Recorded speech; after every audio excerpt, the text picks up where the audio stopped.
નમસ્કાર વિદ્યાર્થી મિત્રો, ધોરણ 6 વિષય ગણિતમાં આપનું હાર્દિક સ્વાગત છે।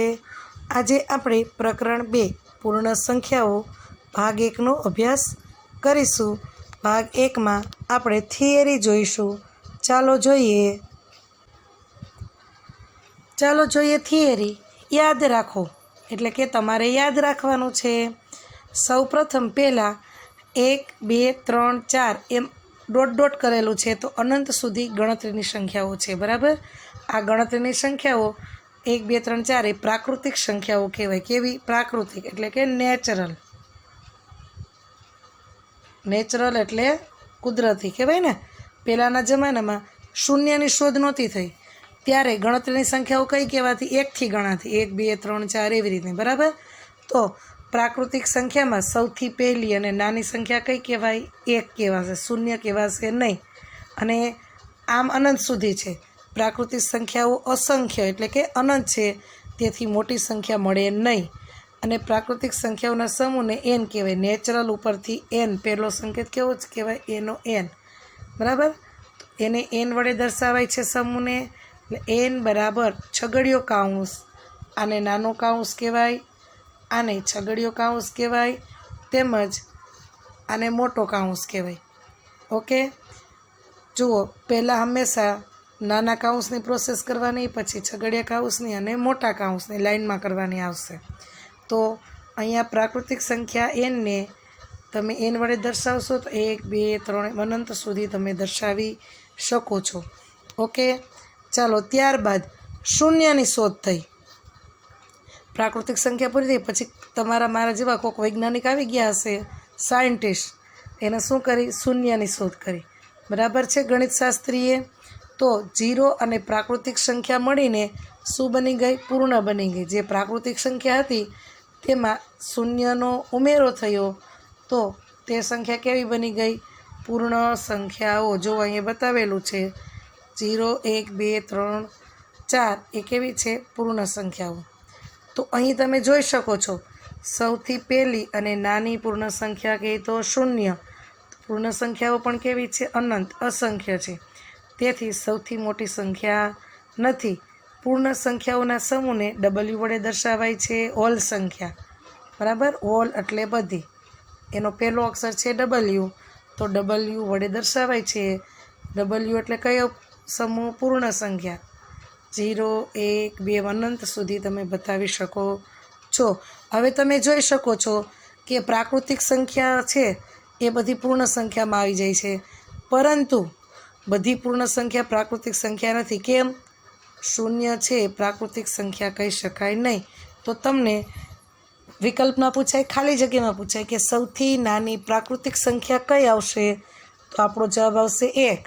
અને સૌથી નાની પૂર્ણ સંખ્યા કઈ આવશે? તો આપણો જવાબ આવે 0।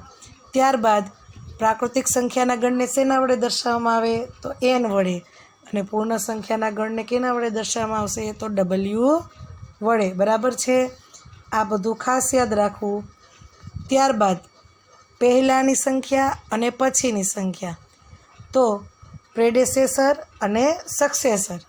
પ્રેડેસેસર એટલે પહેલાંની સંખ્યા અને સક્સેસર એટલે પછીની સંખ્યા, એટલે કે પૂર્વવર્તી અને પ્રતિવર્તી। પૂર્વ એટલે પહેલાંનું, બરાબર છે। તો પહેલાંની સંખ્યાને પૂર્વવર્તી અથવા પ્રેડેસેસર કહેવાય। ત્યારબાદ પછીની સંખ્યાને પ્રતિવર્તી અથવા તો શું કહેવાય છે? સક્સેસર કહેવાય છે, બરાબર। હવે પહેલાંની સંખ્યા કઈ રીતે? મેં તમને પ્રકરણ 1માં પણ સમજાવ્યું હતું કે પહેલાંની સંખ્યા હોય તો આપેલ સંખ્યામાંથી 1 બાદ કરશો તો પહેલાંની સંખ્યા મળે છે। ઉદાહરણ આપી દીધું છે, 9માંથી 1 બાદ કરશો તો તમને 8 મળે છે, અને 8 એ 9ની પહેલાંની સંખ્યા છે।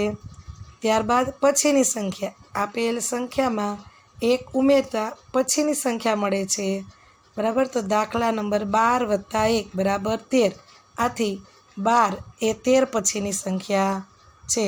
ઓકે, ચાલો ત્યારબાદ જોઈએ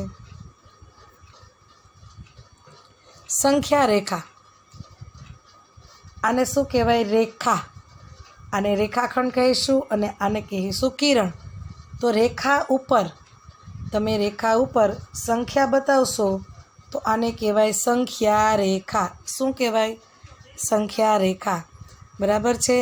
તો સંખ્યા રેખા પરની કોઈ પણ બે પૂર્ણ સંખ્યાઓ પૈકી જે પૂર્ણ સંખ્યા ડાબી બાજુએ હોય તે પૂર્ણ સંખ્યા તે બે સંખ્યાઓમાં નાની હોય.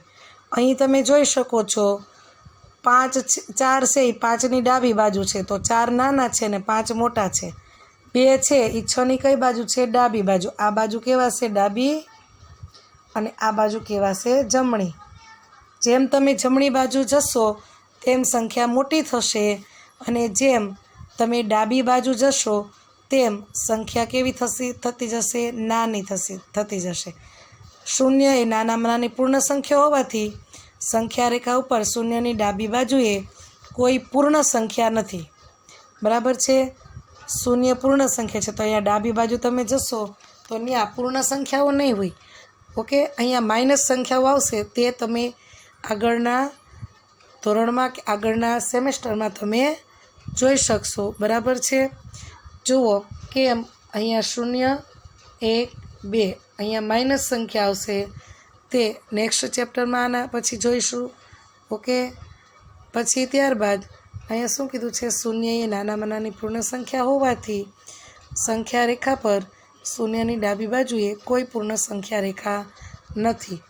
ઓકે, હવે તમે અહીં જોઈ શકો છો, તમને કોઈ પણ અંક આપે, ધારો કે એમ કહે કે 3ને સંખ્યા રેખા ઉપર દર્શાવો, તો તમારે આ પ્રમાણે સંખ્યા રેખા દોરવી પડશે. 0, 1, 2, 3 3 ઉપર તમારે ગોળ કરવાનું આવશે. એટલે આ આપણી સંખ્યા રેખા ઉપર દર્શાવાઈ ગઈ. બરાબર. ચાલો ત્યારબાદ જોઈએ પૂર્ણ સંખ્યાઓના સરવાળા વિશેના ગુણધર્મો. ઓકે, ચાલો જોઈએ. સંવૃત્તતા. કોઈ પણ બે પૂર્ણ સંખ્યાઓનો સરવાળો જો પૂર્ણ સંખ્યા જ મળે તો તેને સંવૃત્તતાનો ગુણધર્મ કહેવાય. ઉદાહરણ તરીકે 3 + 4 એટલે 7 મળી ગયો. હવે તમે 3 - 4 કરશો તો તમને -1 કહેવાય. તો અહીંયા સંવૃત્તતાનો ગુણધર્મ નથી. બરાબર. પણ અહીંયા કોઈ પણ બે પૂર્ણ સંખ્યા છે 3 અને 4, સરવાળો પૂર્ણ સંખ્યા જ મળે તો તેને સંવૃત્તતાનો ગુણધર્મ કહેવાય. ત્યારબાદ ક્રમનો નિયમ, કે કોઈ પણ બે પૂર્ણ સંખ્યાઓનો સરવાળો ગમે તે ક્રમમાં કરવામાં આવે તો પરિણામ સરખું જ મળે છે. એને ક્રમનો ગુણધર્મ કહે છે. 3 + 4 7. હવે 4ને પહેલાં લેશો અને 3ને પછી લેશો તો પણ પરિણામ સરખું જ મળે છે. ઓકે, તો આને ક્રમનો ગુણધર્મ કહીશું. ત્યારબાદ જૂથનો ગુણધર્મ, કે 3 પૂર્ણ સંખ્યાઓના સરવાળા માટે ગમે તે બે સંખ્યાઓનું જૂથ બનાવવું અને સરવાળામાં ત્રીજી સંખ્યા ઉમેરતા પરિણામ સરખું મળે તો જૂથનો ગુણધર્મ. અહીંયા 3 + 4 એ બંનેનું જૂથ બનાવ્યું અને 5ને અલગ રાખ્યો. બરાબર. ત્રીજી સંખ્યા, આ બેનો સરવાળો 7 + 5 શું જવાબ આવશે? 12. હવે એની જ જગ્યાએ 3ને જુદા કાઢી નાખ્યા અને 4 અને 5નું જૂથ બનાવ્યું. 4 ને 5 9, એમાં ત્રીજી સંખ્યા ઉમેરો તો 12 જવાબ આવશે. પરિણામ કેવું મળે છે? સરખું જ. ઓકે, ચાલો ત્યારબાદ જોઈએ. 4 એ શૂન્યની સરવાળાની તટસ્થ સંખ્યા છે.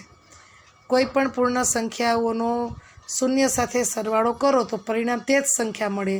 તો શૂન્ય એ સરવાળામાં તટસ્થ સંખ્યા છે, MCQમાં પૂછાય. બરાબર. ત્યારબાદ ગુણાકારના વિશેના ગુણધર્મો પણ સેમ તેવા જ છે, કે કોઈ પણ બે પૂર્ણ સંખ્યાઓનો ગુણાકાર હંમેશા કેવી મળે? પૂર્ણ સંખ્યા જ મળે. અહીં ઉદાહરણ આપેલું છે તે તમે જોઈ શકો છો. ત્યારબાદ ક્રમનો નિયમ, કોઈ પણ બે પૂર્ણ સંખ્યાઓનો ગુણાકાર ગમે તે ક્રમમાં કરવામાં આવે તો પરિણામ સરખું જ મળે છે. બરાબર. ચાલો જુઓ જૂથનો ગુણધર્મ. 3 પૂર્ણ સંખ્યાઓનો ગુણાકાર માટે ગમે તે બે સંખ્યાઓનું જૂથ બનાવી તેનો ગુણાકાર સાથે ત્રીજી સંખ્યાઓનો ગુણાકાર કરતાં પરિણામ સરખું જ મળે છે. તમે અહીં જોઈ શકો છો, સરવાળામાં જેમ કર્યું હતું તેમ 3 અને 4નું જૂથ બનાવ્યું અને તેનો 5 સાથે ગુણાકાર 60 આવશે. હવે અહીંયા 4 અને 5નું જૂથ બનાવ્યું, 3ને અલગ કર્યા તો પણ 60 જવાબ આવશે. ત્યારબાદ હવે 3 અને 5નું જૂથ બનાવ્યું, 4 સાથે ગુણાકાર કર્યો તો પણ 60 જવાબ આવ્યો. ગમે તે જૂથ બનાવીને તમે ત્રીજી સંખ્યા સાથે ગુણાકાર કરશો તો મળતું પરિણામ સરખું જ છે. આને જૂથનો ગુણધર્મ કહે છે.